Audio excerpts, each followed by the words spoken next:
What's up, amigos? Commander Jaime here today. Today, we're excited to show off a Hanzo premium deck profile. I do play Nubatama for fun, and also I've been playing. This is technically my first clan too, so I like to update it as we go and get support, and I think it was time to finally show it off what I got going on right now. So let's get right into it. Also, I've become an official Metafy coach for Cardfight Vanguard, and so if you ever want to get one-on-one time with me to help your skill level, go ahead and book a session with me. I can help with premium format, standard, or even clans like Aquaforce and many others, and even YouTube as well. I just want to help fellow amigos and make an impact within the community itself. If you have any questions, feel free to shoot me a message too. You can use the link down below in the description to book your session as well. So for those that don't know what Hanzo does, we actually have a grade 3 Hanzo that got released right after the original. And essentially, we really wanted for its soul skill. So this is in your Vanguard, but this is in your soul. And so when your Vanguard attacks and it has the Hanzo name, which we have more grade 3 Hanzos, this can actually retire one of your grade 0s, plop out, and actually become a 32k beater. And then at the end of that, you can actually go back into soul and then generate a token. And so in ninjas, we have the substitution jutsu, just like this. So anyway, as you can see with the headband, but anyway, with the substitution, we just use tokens to do our skills. So that's really what they're there for. And so you may have like kind of like an interest in like tokens, but this is the Nubatama way. They don't actually attack. They're just intercept shield essentially, but we use them mainly for the cost of our skills. And in overdress, we got a card called Forktail that actually makes these Hanzos a lot easier to go into soul. So what's really cool about this deck too is that this looks for any stealth unit that you could put into soul. And like pretty much every card, with the exception of like 2 overdress cards, they're all stealth cards. So Nubatama just inherently has stealth card names just in general. So you can actually soul charge Hanzo because it has stealth in the name, as you can see. So that's very vital and it's super impactful. And I think it's one of the reasons why this card's also kind of like in demand because it's not cheap. Luckily, I got mine a while back, but it's a really good and necessary card for this deck to be even more consistent. And what's really cool is that Hanzo's not GB lock, so you can do this on your grade 3 turn when your opponent's at grade 2, like call out multiple Hanzos. You just need to make sure that you have enough grade 0s to do so. And at the end of it, you'll end up with tokens too. So getting into right of the deck list, we have the original Hanzo. So this Hanzo really is just for the Hanzo name. It doesn't really do much. Maybe you can do this when you're in your first grade 3 turn. You can retire 2 grade 0s, bounce anything on the field, including your opponents. And then, of course, if your opponent's Vanguard is grade 3 or greater, then they can actually discard from the cards they actually had a bounce. Because it's kind of like a pseudo retire. But it doesn't come up as often, and sometimes you don't even use the skill because you rather use the tokens for the other Hanzo to come out and actually just do multi-attack. But you do appreciate the Hanzo name, and there's no other grade 3 Hanzo, so that's why you play this. It's also like you play 4 copies because this is the card that you rather ride with, where the other Hanzo you may have to like discard it and soul charge it from the drop, or there are cards that help you soul charge it from the hand as well too. So really, this is like what you want to ride with, and then the other Hanzo is the one that you want to like finagle into the soul. So, and then having multiple copies, it's a lot easier to ultimate stride. With Dragon Empire, we do have the Progenitor Dragon and the Xeroth Dragon, and they're actually pretty good, but they're also situational. So just having the ability to ultimate stride when needed to is still vital. So that's why you play 4 copies as well. And with the other Hanzo, you want to play 4 copies because you want to see as many as possible. You can actually call them all out too. So when your Vanguard attacks, if you have 4 grade 0s, all 4 of them can pop out at the same time. So you can have multi-attack in the sense like you have 2 Rigard columns that can attack first. That's 2 attacks. Then your Vanguard swings. And then depending on how many Hanzos you have in the soul, that's how many extra attacks that you do for that turn. You could also do this on the stride turn. So it's not like you have to be a grade 3 to do this. You could do it on your stride. So you have powerful strides such as like Rin, and also Jaku Mesu, which is like phenomenal. And there's a card that helps with generating tokens during the battle phase in the forms of a grade 2 and a grade 1 too. So you can like finagle things around with timing in the battle phase. And I'll show that off too a little bit too once we get to the strides as well. And to make room for another grade 3, we have the Mizukazes. So this is kind of helping with the guard restriction, where if your opponent calls a certain card, they can no longer call a card of the same grade for the rest of their turn. So this can actually just end games because it forces your opponent to not be able to guard moving forward once this is applied. And there's a neat trick because it's when it's placed, and your Jaku Meso can call cards during the battle phase. So if they already guarded beforehand and you call this from the superior call during the battle phase, it actually counts the ones that they've already guarded with too. So that way, if they think they're like, oh, he probably doesn't have it, so I'm gonna guard with this, and then surprise, and then at that point your opponent's like, well, I'm screwed at that point because I can't guard anymore with certain grades too. So it's a really game-ending card, and I can see, you know, people playing like 2 copies. I was trying to squeeze in with some consistency, but I feel like if you want to up it to 2, you can. I've even considered removing the main Hanzo first to like 3 and makes room for another second copy. I just didn't want to have too many grade 3s in hand where it can be cluttered as well. So we're also playing the grade 3 heals. These are helpful surviving.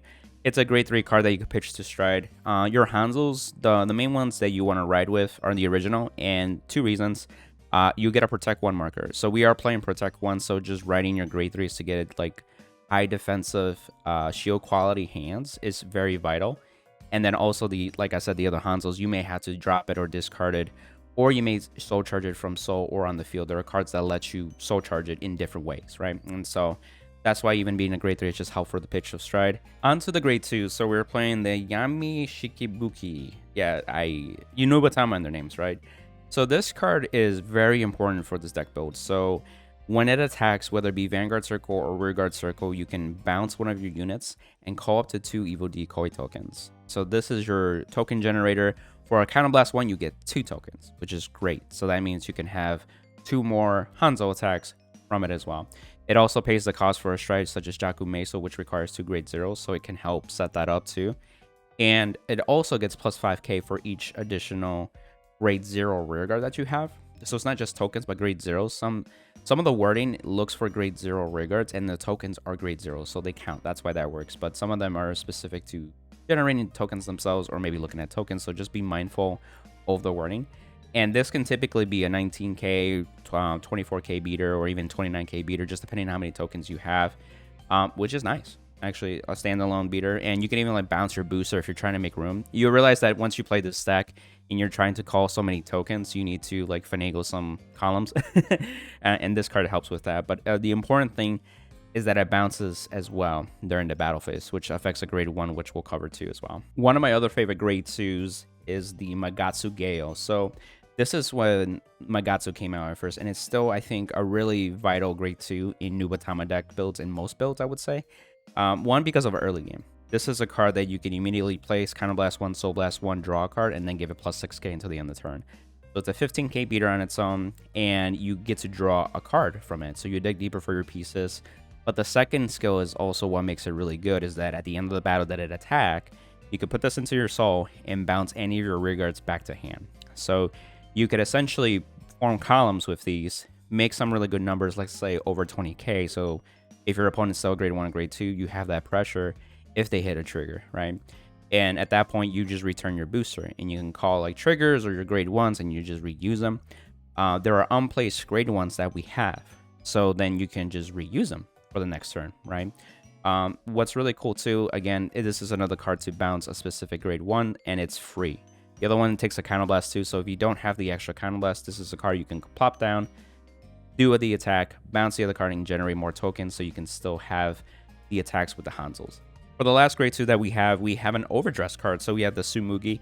So this one's interesting. So you can Soul Blast any card and then choose one normal unit with the stealth name from your drop and put it into your soul. So essentially you're fixing your soul with the stealth units that you're looking for. And again, 9 times out of 10, this guy is going to grab the Hanzo, the one that you have discarded or guarded with, or however ended up in the drop zone. And this fixes your soul. So that's why we play a few copies of this. So we have a total of 10 grade 2s, and the grade 1s play a more factor, and you'll see once I get to it. But essentially what's really nice too is that if you do end up writing this early on as a Vanguard, it's 10k base too.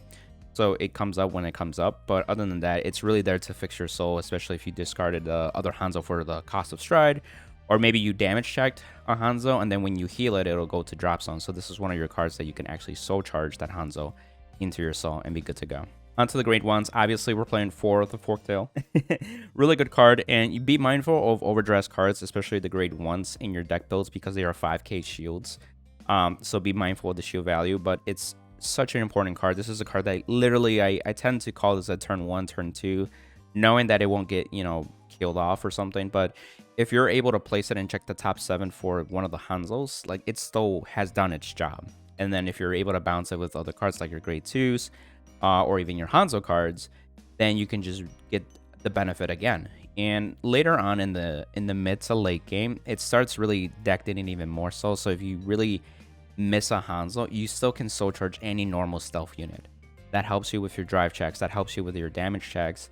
So it makes a lot more threatening while you're still, like, it's not a wasted effort if you call this card and not hit the Hanzo, essentially.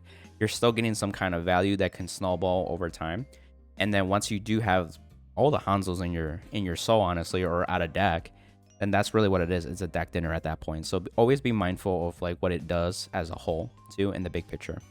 Now for the grade 1 that I've been talking about, it's the Gyukusen, if I pronounced that correctly.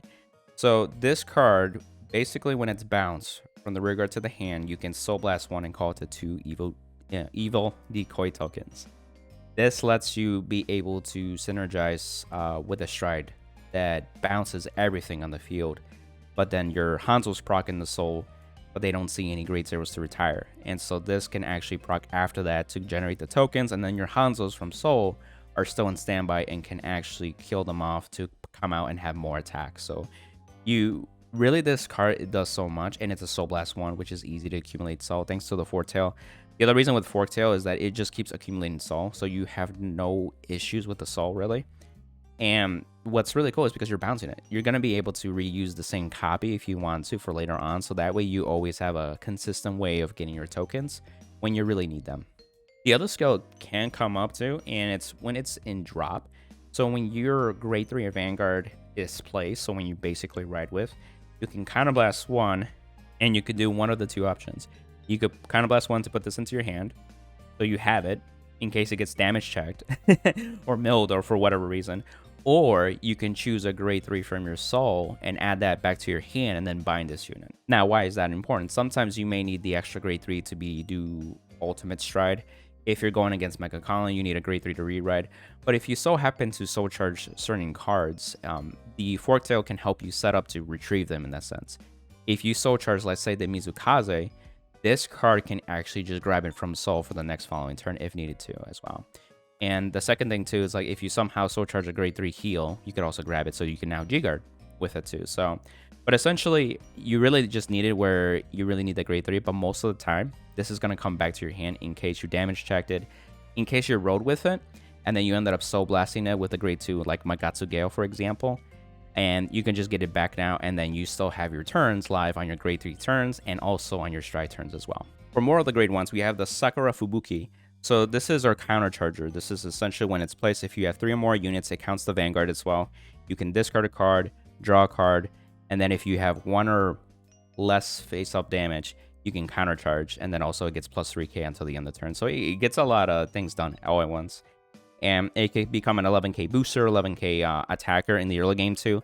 Sometimes I like to call this in the front row with Magatsu Gale, and it can be its own attacker, and then bounce it back with the Magatsu Gale. So easy early game. You can get your counterblast back. You can also do multiple Magatsu Gales and the other grade 2 on your grade 2 turn because you're reusing a counterblast thanks to this card as well. And then later on in your stride turns, as you're calling cards, this can also counter charge during the battle phase if you need to use the counterblast during the battle phase later on as well. So it's super impactful. I think 3 is good because, again, once you start bouncing certain key combo pieces, you can kind of keep reusing them, just calling them the next turn. Worst case scenario, you may have to guard with it and you find the other copy by just drawing into it, so that helps with that. But I still wanted to see it, so I played it at 3 instead of like 2. I tried it at 4, but I felt like it wasn't as necessary. This deck doesn't really use as much counterblast as you would expect it to, especially if you start seeing this card, because most of the time you end up using the grade 1 to generate your tokens, and it's really your Vanguard strides that use a counterblast and then sometimes the other grade 2 that actually generates tokens. So just be mindful of that, and then this helps you just maintain that CB management. Now, these slots are interesting. I've been playing around with these different slots, and I feel like it's just by the nature of practicing the deck, I realized that there are certain moments where you need to shove that grade 3 Hanzo in a different manner. And just like I mentioned with, let's say, the Unan over here, so essentially it has a rearguard skill where at the end of the battle it boosted a rearguard. You can shove that boosted unit into Sol and then bounce 2 rearguards in the field in general. So this helps proxy bouncing during the battle phase, but it shoves that Hanzo that you may have drawn into it, you know? So that way you can get it in there and be able to also then attack with your Vanguard and then still use that same Hanzo to get another attack on top of that too. So the synergy is really cool. And if you do ride it as Vanguard, when it's rolled upon, you can actually Soul Blast 1 and reveal a grade 3 normal unit and actually search for one that isn't of the same name. So you can actually reveal like one of your grade 3 Hanzos and you can search for a grade 3 heal if you want to. But sometimes they'll be used to like fix the Hanzos that you need, especially if you know you have another card to like get it into Soul essentially. The other card is over here, the Kaje Sarishi. Again, if that's how you pronounce it. So this card is free, retire itself, and generate 2 evil decoy tokens. And then if it has an additional effect in it that if you do have a Hanzo Vanguard, you can actually shove a card from your hand into Soul and search for a Hanzo card and add it to your hand. So really it's just an additional way to like soul charging a Hanzo from hand instead. So if you don't have this card to feel, you can actually soul charge it from hand while setting up your tokens. Again, this is retire itself, generate 2 tokens, so you don't waste a Soul Blast, you don't waste a Counter Blast. It's a free way to get a token essentially. And it's also a hard one to return to. So I was playing 2 copies before and I felt like that could come up sometimes if you have 2 copies and you really want to use both of them, but it ends up like, okay, I'll just use 1 copy and then my other token generators are enough. I haven't run into any issues, but as you can see, these are more like the flex spots that you can change to your metagame or to your like consistency or maybe the things that you're trying to accomplish with your own deck build as well. Onto the triggers. So the triggers do matter in this case. We are playing 5 draws, 4 of them being draw PGs, 1 of them being the Dragon Empire overdress draw trigger just to have more shield. So the reason with so many draws is because it's a lot more of a combo deck. So you're not only trying to see Hanzos, but you're also trying to see the combo pieces that work with creating the tokens and getting ways into making sure you have the Hanzos into Soul. So it's even more important to see combo pieces ASAP, right? So just having the extra draw actually helps a lot. And I've tried more crit heavy builds too to have more aggression. So not only like you have multi-attack, but you can have more crit pressure. But I found out that like it struggled with some consistency sometimes, and just having more draws help with the hand size too. The deck can plus, but it's not like super plusy. So just having more draws helps with that. And then during damage checks, that could help you like maintain a healthy hand, especially if you want to keep certain pieces still in your hand too, like your grade 1s. It's weird too because you have these grade 1s that typically are 10k shield that could be easily shield value, but at the same time you want to keep reusing them. So that's one of the biggest reasons that I switched to 5 draw in total. And we are playing the PG draw, so it's like more of the Sentinel like, and you can make room for the Blitz order if you want to. I just wanted the extra space to have more pieces to help with the consistency, and I was going to play this many draw anyway, so I might as well max out as draw PGs as well. Otherwise I would have to make like a second Dragon Empire draw at that point. But I found myself that like if you're going to play draws, you might as well use the PG draws. And so for crit pressure, we were playing 6 crits for the Stride Fighter into the one that goes into Soul as a GB1. So again, you're using your Hanzos to go into Soul. You're going to need grade 3s to discard for the cost of Stride. So the crit fodders are really appreciated in this build. So I definitely would recommend playing 4. And then eventually, if you need the Soul and also just to beef up the Vanguard, it's helpful just with this. You don't lose anything. It can be an attack piece. You can boost with a certain unit if you need to boost, and then a Hanzo can show up in its place essentially when your Vanguard attacks, so the timing works really well. So little things like that. So, but it's not as necessary. Again, you have cards to soul charge anyway, so you don't need to soul charge even more. So yeah. And lastly, the over trigger and the starter. So the starter, you want to make sure you draw deeper into your deck. You get the Ticket Shield. You can discard it if you want with the Sakura Fubuki if you want. The over trigger, you want to use the Dragon Empire because there's that chance that you do just have a restaining Vanguard on top of like the Nubatama shenanigans that you're trying to do. So it just makes that turn even more spicier. I think like if you play the Cray Elemental one and you pop out the 2 Hanzos, you can make an argument for that where it's like, okay, now I have 2 Hanzos that are 100 million plus. So that's also that argument. So just, you know, for me, I just wanted to go more with like the chance of restanding the Vanguard. I don't drive check the overtrigger as much. I don't know if because you're drawing and doing all these combo pieces and potentially soul charging, but if you do see the overtrigger, then it's just like a plus in my hand, just like extra. Now onto the strides. So I mentioned Jaku Mesu, but we also have Gilga. So these are really your first strides 9 times out of 10. So for example, Jaku Mesu is free. Not like in the terms of no counterblast or no assault, but it does retire 2 grade 0s and also flip something, so you can generic flip, and you immediately draw 2 cards, you bounce your whole field, and then you can call up to 2 cards. And if you call to 2 cards, it gets plus crit and 10k. So it actually is really nice because of like you can commit pieces just to make a board, just to make enough pokes, and then you just grab your pieces back. So you can call triggers if you need to, but just be mindful, of course, of disruptive plays. But this helps you proc the battle phase of tokens being generated, so you make sure you have tokens for this guy, because you typically retire 2 tokens for because they're grade 0s again. You can also call triggers if you really need to, and then retire your triggers. But ideally, it's going to be the tokens, and then you have your token generators to continually popping out the tokens for the Hanzos. Since it's your first stride, most of the time you're going to have maybe 2 Hanzos in Sol. You for sure should have 1, but if you get to 2, maybe 3. But more than likely, it's going to be 2 Hanzos. So the 2 tokens that bounces are you sacrifice and that bounce everything. Your token generators are creating 2 more tokens, so it works out anyway for the additional attacks that way too.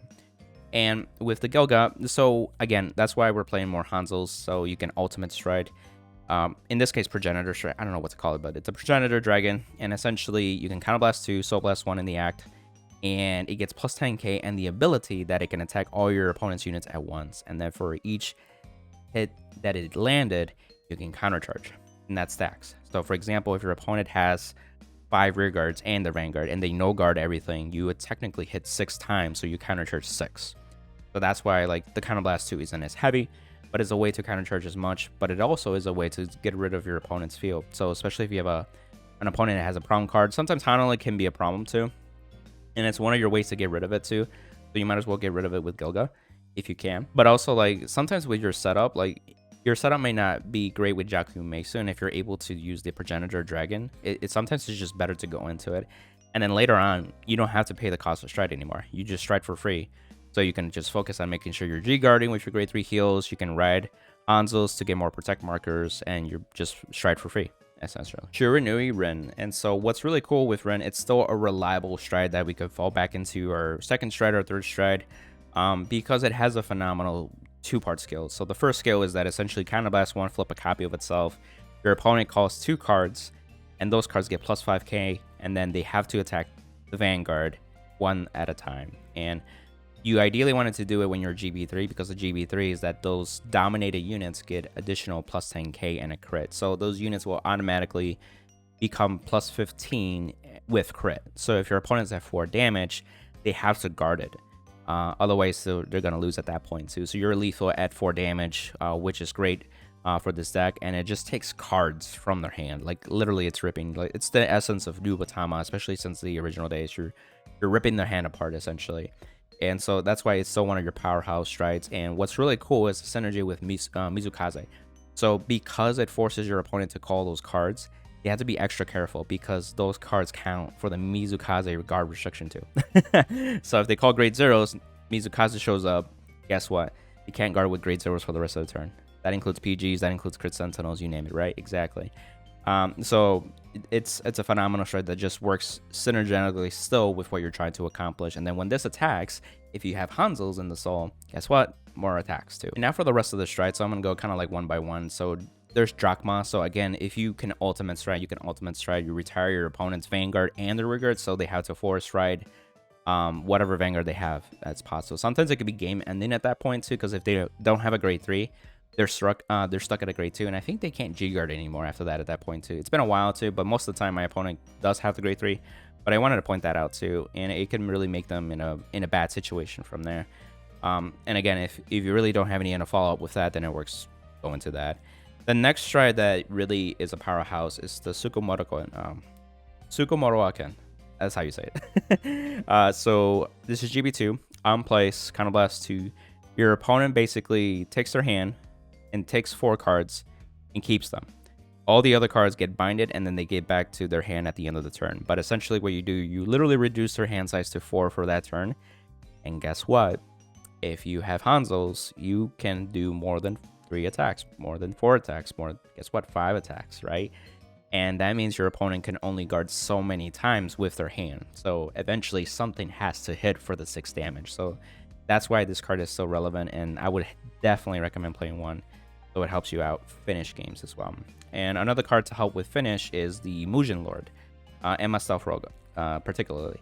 So it's an act, Counterblast 1, flip a copy of itself, and then for every face-up card in the G zone, you choose that many rearguards, they get plus 4k. You could choose your opponent's ones as well. And the reason if you do choose an opponent's ones, those are instantly dominated and they attack the Vanguard 1 by 1. So you can power up your rearguards, but also dominate your opponent's rearguards, and they all get plus 4k. So you can actually start making numbers where they actually hit the Vanguard. So for example, if they have a grade 2 that's 9k and then you give it plus 4, guess what? 13k. So if they have a 13k base, it still hits, right? Which is really nice. So if they're at 5 damage and you have a full like face-up G zone, you can dominate their whole field, and all those units will attack the Vanguard, and they have to guard basically everything, and then they still have to deal with your turn. Like if you have more pieces to attack with, if you have more Hanzos to attack with, that's more attacks. So essentially you can have easily 10 plus attacks at that point total, just depending on the setup. So that's why this card is really vital. And again, if you have a Mizukaze on top of that, like they can only guard so much until they can't guard no more, and at that point something's gonna hit. Another card too would be the Wakuro, Shirinori. So if you are starved of Counterblast, this could come up. You can Soul Blast to discard a card, and essentially your opponent's Vanguard is dominated and it attacks their rear guards. And you perform the drive checks from your deck, just so you know. And so typically it's going to be twin drive because they're on a grade 3 Vanguard. But if they are on a grade 4, like, you know, from overdress or just in general that has triple drive or something, you get the benefit of their triple drive too. Just be conscious of that too. But essentially it retires a board too because you're forcing their Vanguard to attack the rear guards essentially. So it's another form of a retirement if you need to get rid of something. And it's also CB free. So it's that option as well. And then lastly is the new card that we got recently, Yatsukoda Lord. Honestly, this card does not come up for me. For those watching this and they said that there's a situation where this card comes up, please let me know. Most of the time, I flip it with Jakumezu. And I've even contemplated just removing this card and adding a second Jakumezu or maybe another card, maybe another G-Guard at that point too. But it's just very weird because you would rather go into a different stride. It's really lackluster. Your opponent gets to choose if they call cards, and if they called something, they can discard cards. But if they didn't call something, then you draw cards and get power. But it's almost not worth it at that point. And it's in the act, so they're in the main phase. So your Hanzo's in Soul don't get to see the power ups. So it's kind of meh at that point. Now for the G guards. So we're playing the new one as well, Mora Lord. And so this is really nice. You can Counterblast 1. It gets plus 5k onto the end of the battle for each card in your opponent's hand. And if your opponent so happens to have 4 or less cards, you get the benefit of drawing a card. So Nubatama has interesting G-Guards where it kind of looks at the opponent's hand size. So this is like, okay, you can get more shield power if they have a big hand. But if they have a small hand, you could actually get to draw from it. And then that can help you also guard better too on top of that.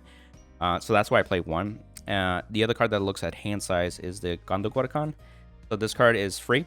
And if your opponent's hand size is 3 or more, it gets plus 5k. And then if it's 6 or more, it gets an additional plus 10k.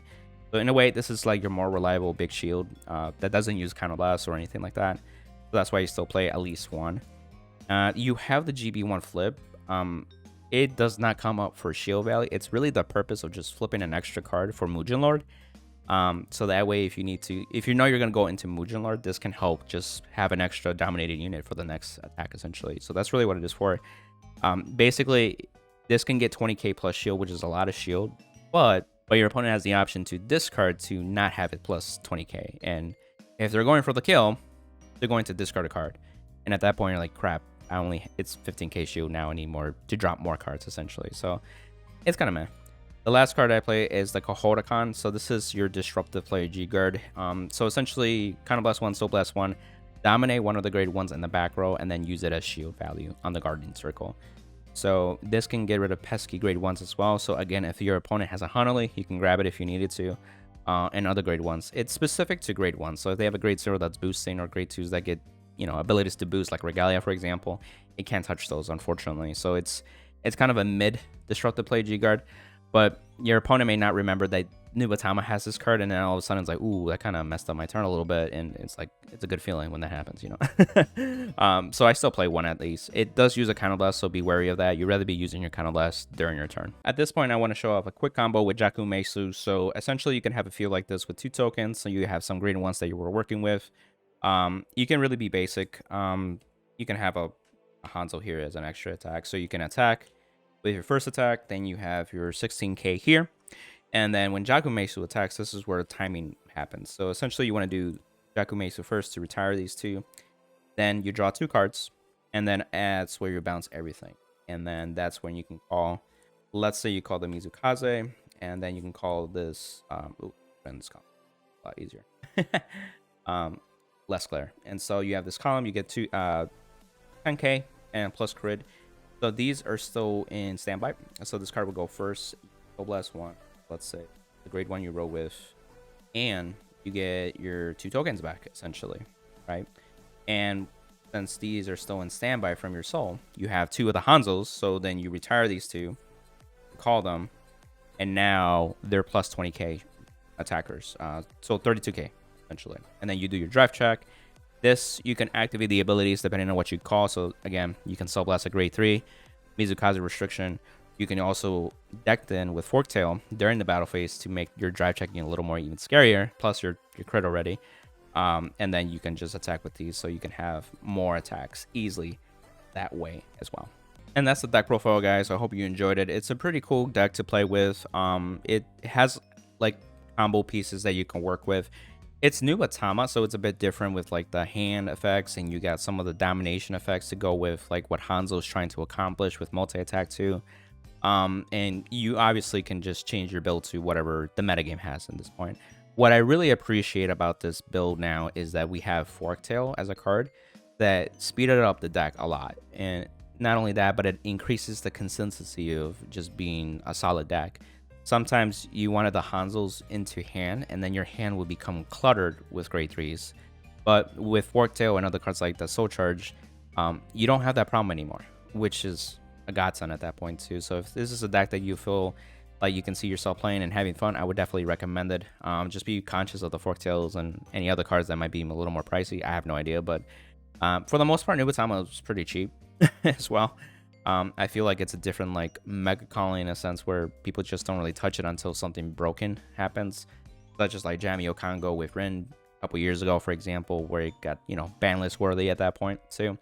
So, but yeah, I think it's a really good deck. It's fun too, and I like playing Nubatama too. And so, Ninja hidden in the leaves, or the Aqua Forest Ninja hidden in the Craze of Water, whatever it may be, right? Exactly.